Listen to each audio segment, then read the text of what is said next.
ونصلي ونسلم على سيدنا ومولانا محمد رسوله النبي الكريم. أما بعد فأعوذ بالله من الشيطان الرجيم. بسم الله الرحمن الرحيم. لقد جاءكم رسول من أنفسكم عزيز عليه ما عنتم حريص عليكم بالمؤمنين رؤوف رحيم. صدق الله العظيم. قال الله تبارك وتعالى في شأن حبيبه صلى الله عليه وآله وسلم: إن الله وملائكته يصلون على النبي يا أيها الذين آمنوا صلوا عليه وسلموا تسليما. اللهم صل على سيدنا محمد وعلى آله وصحبه وسلم. حمد و صلات کے بعد رونے کی محفل، جانے محفل، واجب صد احترام حضرت صاحبزادہ سید نوید حسین شاہ صاحب قاضی، حضرات علماء کرام، مشائخ اعظام، ارباب علم و دانش اور میزبان محفل حاجی ملک محمد خان صاحب، اللہ رب العزت کا احسان عظیم کہ اس نے ہمیں اپنے محبوب کی محفل میں مل بیٹھنے کی توفیق بخشی۔ حاضرین محترم، یہ دنیا کا دستور ہے، شمع کی خواہش ہوتی ہے پروانے کا ذکر ہو، پروانے کی خواہش ہوتی ہے شمع کا ذکر ہو، بلبل چاہتا ہے پھول کا ذکر ہو، طالب چاہتا ہے مطلوب کا ذکر ہو، محب چاہتا ہے محبوب کا ذکر ہو، عاشق چاہتا ہے معشوق کا ذکر ہو، سنی چاہتا ہے مصطفیٰ کا ذکر ہو۔ بس اس کے سوا اور زندگی کا مقصد ہی کیا ہے؟ کہ مقصد یہی ہے سلسلہ کیل و کال کا کہ ہوتا رہے ذکر تیرے حسن و جمال کا۔ اب چونکہ یہاں بات چل نکلی ہے نعت پہ، اور آج نعت ہی مرکز و محور محفل ہے، تو میں چاہتا ہوں کہ بات نعت پہ ہی ہو جائے۔ ویسے تو پورا قرآن میرے مصطفیٰ کریم کی نعت ہے، اور یہ بات میں نہیں کہتا۔ ام المومنین عائشہ صدیقہ رضی اللہ تعالیٰ عنہ سے پوچھا گیا: اماں، آپ نے تو میرے آقا کی خلوت بھی دیکھی ہے، آقا کی جلوت بھی دیکھی ہے، آقا کی مجلسی زندگی بھی دیکھی ہے، خلوت کی زندگی، خانگی زندگی بھی دیکھی ہے، آپ ذرا بتائیں آقا کے خلق کیسے تھے؟ میرے آقا کا خلق کیسا تھا؟ فرمایا: مجھ سے پوچھنے والے، کیا تو نے قرآن نہیں پڑھا؟ فرمایا: کان خلقہ القرآن، سارا کا سارا قرآن خلق مصطفیٰ ہے، یعنی سارا کا سارا قرآن نعت مصطفیٰ ہے۔ اب یہ قرآن کی دو جہتیں ہیں، قرآن کی دو جہتیں ہیں، ایک قرآن مبین ہے، ایک قرآن ناطق ہے، ایک یہ سپاروں صفوں سورتوں والا قرآن ہے، اور ایک وہ سراپا مجسم قرآن ہے۔ ایک قرآن پاروں میں مقید قرآن ہے، اور ایک قرآن پیکر رحمت قرآن ہے۔ ایک قرآن اتر رہا ہے جسے آپ قرآن مبین کہتے ہیں، یہ قرآن اتر رہا ہے، جس پہ اتر رہا ہے وہ رحمت للعالمین ہے۔ اس قرآن کی بھی تلاوت ہوتی ہے، اس قرآن کی بھی تلاوت ہوتی ہے۔ تلاوت قرآن مبین کی بھی ہوتی ہے، تلاوت قرآن ناطق کی بھی ہوتی ہے۔ بس فرق کیا ہے؟ اس قرآن کا پڑھنے والا قاری کہلاتا ہے، اس قرآن کا پڑھنے والا صحابی کہلاتا ہے۔ قرآن کو پڑھنے والا صحابی کہلاتا ہے۔ اب قرآن مبین کی بھی تلاوت ہو رہی ہے، قرآن مبین کو پڑھنے والا قاری کہلائے گا تو بڑے منازل طے کرے گا، استاد کے پاس بیٹھے گا، زانو تلمذ طے کرے گا، الف با تا پڑھے گا، قرآن مجید ناظرہ پڑھے گا، پھر قرآن مجید حفظ کرے گا، پھر قرآن مجید کی تجوید پڑھے گا، پھر قرات پڑھے گا، پھر سبع قرات پڑھے گا، پھر عشرہ قرات پڑھے گا، جب جا کے قاری کہلائے گا، جب جا کے قاری کہلائے گا۔ اور اس قرآن کو پڑھنے والا بس ایک نظر حالت ایمان میں چہرہ مصطفیٰ دیکھ لے گا تو صحابی بن جائے گا، دیر کتنی لگے گی؟ حدیث پاک ہے، حدیث پاک ہے، کمال ہو گیا، حدیث پاک ہے، حدیث پاک ہے۔ کافر گھوڑے کی پشت پہ بیٹھا ہوا آیا اور کہنے لگا اے محمد، چونکہ کافر تھا نا، اسے ابھی یا رسول اللہ کہنے کی عادت نہیں تھی، کافر تھا، یا رسول اللہ کہنے کی عادت نہیں تھی۔ صحابہ کرام کی پوری زندگی اٹھا کے دیکھیں، میرے آقا کے غلاموں نے جب بھی میرے آقا سے بات کرنا چاہی تو عرض کی فدا کا ابی و امی یا رسول اللہ، تو کافر نے کہا اے محمد، اگر میں کلمہ پڑھ لوں تو کیا ملے گا؟ میرے آقا نے فرمایا جنت۔ کیا؟ جنت۔ اس کافر نے گھوڑے کی پشت پہ بیٹھ کے کلمہ پڑھا، کلمہ پڑھ لیا، دل میں خیال آیا کہ جس آقا کا کلمہ پڑھ لیا ہے کیوں نہ اتر کر پاؤں چھو لوں۔ گھوڑے سے اترنے لگا، رکاب میں پاؤں اٹھا، گرا، شہید ہو گیا۔ ابھی کوئی عمل نہیں کیا، نماز نہیں پڑھی، نماز کے مسائل کا ہی پتہ نہیں، روزہ نہیں رکھا، روزے کے مسائل نہیں جانتا، زکوٰۃ نہیں دی، زکوٰۃ کی شرح معلوم نہیں ہے، حج کے مناسک معلوم نہیں ہے، ابھی کچھ بھی نہیں کیا۔ میرے آقا نے فرمایا میرے غلاموں، دنیا میں جنت ہی دیکھنا چاہتے ہو، میرے اس غلام کو دیکھو۔ کچھ بھی نہیں کیا، نماز نہیں پڑھا، روزے نہیں رکھے، حج نہیں کیا، زکوٰۃ نہیں کی، بس فقط میرے مصطفیٰ کا دیدار کیا۔ میرے آقا نے فرمایا دنیا میں جنت ہی دیکھنا چاہتے ہو، میرے اس غلام کو دیکھو۔ تو اس قرآن کو پڑھنے والا بڑے منازل طے کر کے قاری بنتا ہے، اس قرآن کو پڑھنے والا ایک لمحہ دیکھ کر صحابی بن جاتا ہے، پڑھ لیتا ہے۔ اب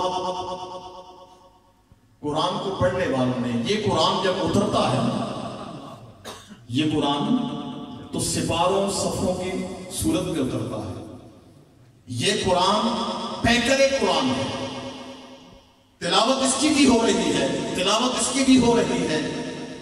عاشق نے قلم توڑ دیا، عاشق کہتا ہے مصحف راہ ورق ورق دیدم، مصحف راہ ورق ورق دیدم، ہیچ صورت نہ مثل صورت اوز۔ لوگوں میں نے قرآن مجید کا ورق ورق پڑھ لیا ہے، مجھے قرآن کی کوئی صورت مصطفیٰ کی صورت جیسی نہیں ملی۔ کیوں؟ قرآن مجید کی صورتیں، یعنی جب قرآن اترتا ہے تو حروف ہیں، حروف بنے تو الفاظ بنتے ہیں، الفاظ بنے تو کلمات بنتے ہیں، کلمات بنے تو آیات بنتی ہیں، آیات ملے تو رکوعات بنتے ہیں، رکوعات ملے تو سورتیں بنتی ہیں، سورتیں ملے تو سپارے بنتے ہیں، سپارے ملے تو قرآن ملتے ہیں۔ ارے سارا قرآن جب مل جائے تو میرے مصطفیٰ کا پیکر بنتا ہے اس قرآن کو، تو کہتے ہیں ہیچ صورت نہ مثل صورت اوز، کوئی ایک صورت بھی میرے مصطفیٰ کی صورت جیسی نہیں ہے. اور یہ بات صرف میرے ذوق کی نہیں ہے, صرف میرے ذوق کی بات نہیں ہے, حدیث صحیح متفق علیہ حدیث, بخاری میں بھی ہے, مسلم میں بھی. حضرت انس بن مالک رضی اللہ تعالیٰ آپ فرماتے ہیں حضور علیہ السلام جب موجود نہیں ہوتے تھے تو ہمیں سیدنا صدیق اکبر نماز پڑھایا کرتے تھے. سیدنا صدیق اکبر نماز پڑھایا کرتے تھے. سیدنا صدیق اکبر نماز پڑھا رہے تھے. اب حدیث پاک کے الفاظ پہ غور کریں, وَهُمْ صُفُوفٌ فِي الصَّلَاةِ, میرے آقا کے سارے غلام صف در صف نماز میں تھے. فِي الصَّلَاةِ, نماز میں تھے. اذا کان یوم اثنین, سوموار کا دن آیا, صحابہ کرام سارے صف در صف نماز میں ہیں, سارے صف در صف نماز میں ہیں. میرے آقا صلی اللہ علیہ وسلم نے حجرہ مبارک کا پردہ ہٹایا, حجرہ مبارک کا پردہ ہٹایا تاکہ دیکھوں میرے غلام میرے صدیق کی اقتداء میں کیسے نماز پڑھ رہے ہیں. پردہ ہٹا, جو ہی پردہ ہٹا, صحابہ کرام فرماتے ہیں جب آقا صلی اللہ علیہ وسلم نے پردہ ہٹایا تو ہماری عجیب سی کیفیت ہو گئی. ہم نے دیکھا کہ ہوا قائم فتبسم وجضحک, ہم نے دیکھا مصطفیٰ کریم کھڑے مسکرا رہے تھے, کأن وجہہ برکت مسافر, ہمیں یوں لگا جیسے کھلا ہوا قرآن ہمارے سامنے. آقا کا چہرہ یوں تھا, ينظر الینا, آقا ہمیں دیکھ رہے تھے, کأن وجہہ برکت مسافر, ہمیں یوں لگا جیسے کھلا ہوا قرآن سامنے آ گیا, کھلا ہوا قرآن سامنے آ گیا ہو.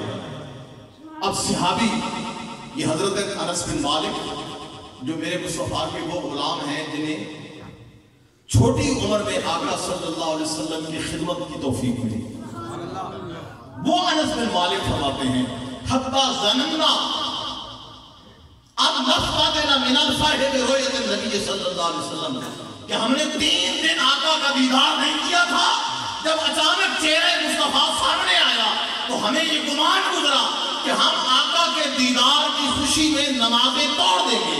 فہمنا ان نفقاتنا من الفاہد رؤیت النبی, قریب تھا کہ ہم آقا کے دیدار کی خوشی میں نمازیں توڑ دیتے, نمازیں توڑ دیتے. اب یہ کیفیت مقتدیوں کی تھی, یہ کیفیت مقتدیوں کی تھی. امام کی کیفیت کیا تھی؟